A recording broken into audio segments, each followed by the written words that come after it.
Tigers एक दुर्लभ प्रजाति जो जंगल की बाकी गतिविधियों के भी निर्णायक होते हैं। ये फूड चेन के शीर्ष स्थान पर बने रहकर अपना कर्तव्य निभाते हैं और इकोसिस्टम को बैलेंस रखते हैं, पर अब इनकी संख्या में काफी गिरावट आते जा रही है, जिसके जिम्मेदार और कोई नहीं बल्कि हम और आप ही हैं। तो चलिए इन्हें बचाने के लिए एक आवाज उठाते हैं। A roar to protect, a radio orange initiative, roar to protect, to save tigers, to save lives. एक समय ऐसा था जब ये प्रजाति हमें किसी भी जंगली क्षेत्र में आसानी से दिख जाया करती थी, पर उसके बाद ये मुनाफे का सौदा बन गए। इनकी खाल और बाकी के अंगों का व्यापार होने लगा और ये विलुप्त होते गए। इतना कि एक समय पर भारत में इनकी संख्या सिर्फ 1411 ही बची हुई थी।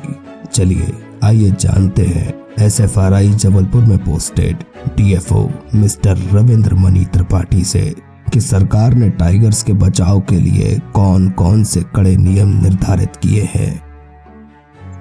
मैं रविंद्र त्रिपाठी हूँ और मैं 2010 बैच का इंडियन फॉरेस्ट सर्विस ऑफिसर हूँ और अभी मैं deputy director state forest research institute के पद पर पदस्थ हूँ। टाइगर्स को प्रोटेक्ट करने के लिए पहले तो भारत सरकार द्वारा इंडियन पार्लियामेंट में एक वाइल्ड लाइफ प्रोटेक्शन एक्ट पास किया था 1972, जिसमें अलग अलग शेड्यूल्स हैं और शेड्यूल में अलग अलग तरह के जानवरों की प्रोटेक्शन की व्यवस्था है। उसमें ही शेड्यूल 1 में टाइगर की प्रोटेक्शन की व्यवस्था है, जो कि सबसे प्राथमिकता वाला जानवर है, हमारा राष्ट्रीय नेशनल एनिमल। एक्चुअली क्या हुआ था कि जो 2010 का सेंसस हुआ था उसमें टाइगर की संख्या बहुत कम हो गई थी, 1411।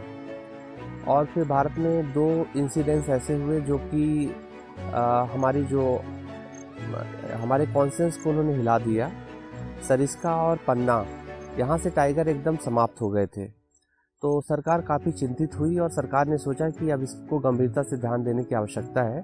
तो उन्होंने एक टाइगर टास्क फोर्स बनाया, जो बहुत ही सेलिब्रेटेड इन्वायरमेंटलिस्ट हैं सुनीता नारायण मैम के नेतृत्व में, और उनकी रिकमेंडेशन पे 2005 में नेशनल टाइगर कंजर्वेशन अथॉरिटी बनाई, जो कि एक कम्प्रिहेंसिव टाइगर के और उसके हैबिटेट के संरक्षण के लिए कार्य करती है। उसमें उस अथॉरिटी को बनाने के लिए वाइल्ड लाइफ प्रोटेक्शन एक्ट को चेंज किया गया और जो टाइगर टास्क फोर्स की रिकमेंडेशन के आधार पे वाइल्ड लाइफ प्रोटेक्शन एक्ट 1972 को चेंज करके उसमें संशोधन करके नेशनल टाइगर कंजर्वेशन अथॉरिटी बनाई गई और wild life crime control bureau की भी स्थापना की गई, ताकि टाइगर्स का आइसोलेटेड ना होकर लैंडस्केप लेवल पे और उनके हैबिटेट या कि आप कहिए उसकी जो घर के साथ में पूरी तरह से वो प्रिजर्व हो पाए, और उसको NTCA को लीगल स्टेटस भी दिया गया, ताकि यदि किसी भी तरह का टाइगर या कि उसके हैबिटेट को नुकसान पहुंचता है तो जो अथॉरिटीज़ हैं उनके पास लीगल पावर्स हो ताकि वो उसको रोक सके। तो रविंद्र त्रिपाठी जी से हमें मालूम चला कि टाइगर्स को कैसे प्रोटेक्ट किया जाता है। वैसे रविंद्र मणि त्रिपाठी SFRI जबलपुर से पहले भी कई जगहों पर कार्यरत रहे हैं, तो आगे उनके टाइगर्स के साथ हुए खास अनुभवों के बारे में बात करते हैं। काला टाइगर जब मैं पोस्टेड रहा तो बहुत सारे एक्सपीरियंस है, पर एक एक्सपीरियंस जो बड़ा यादगार रहा। एक टाइगर का बच्चा लगभग 4 महीने का था, जो कि नाले से बह के आ गया था, तो बहुत ही बुरी अवस्था में था। लग रहा था कि उसको बचाना मुश्किल है। फिर हमारे लोगों ने उसको प्रोटेक्शन दिया और एक वहाँ पे गोरेला इंक्लोजर है, गोरेला इंक्लोजर में उसको रखा गया। और फिर उसको जब वो 2 साल का हो गया तो अब बात हुई कि उसको बाहर छोड़ा जाए, क्योंकि वो अब फुल बड़ा हो चुका है। पर दिक्कत यही थी कि जो अभी तक धारणा थी कि यदि कोई बच्चा अपनी माँ के साथ नहीं रहा है, जो हंटिंग नहीं सीख पाया है, यदि उसको हम बाहर छोड़ेंगे तो क्या सर्वाइव कर पाएगा। फिर भी हमने वहाँ पे उसकी ट्रेनिंग कराई और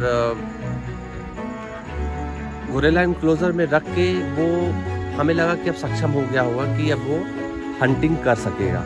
हमने उसको छोड़ा गोरेला एनक्लोजर पार्क के दूसरे कोने में पड़ता है।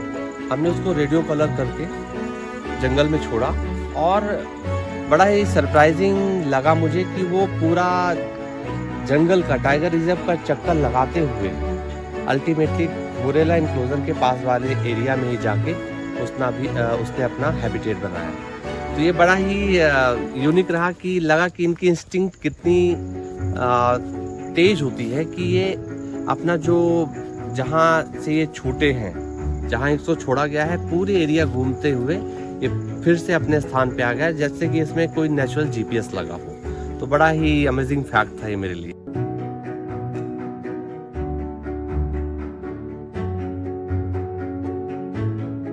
टाइगर्स हमारे जंगलों के ही नहीं बल्कि हमारे देश के भी गौरव का कारण है और हमारा उद्देश्य था आप तक इनके अस्तित्व के महत्व को पहुंचाना। तो एक जागरूक नागरिक होने का कर्तव्य निभाइए और इस वीडियो को दूसरों के साथ शेयर करके उन्हें भी जागरूक कीजिए। ये थी रोर टू प्रोटेक्ट की पहली कड़ी। अगली कड़ी में हम जानेंगे सुपर मॉम और कॉलर वाली बाघिन कहलाई जाने वाली टाइग्रेस के बारे में। A radio orange initiative, roar to protect.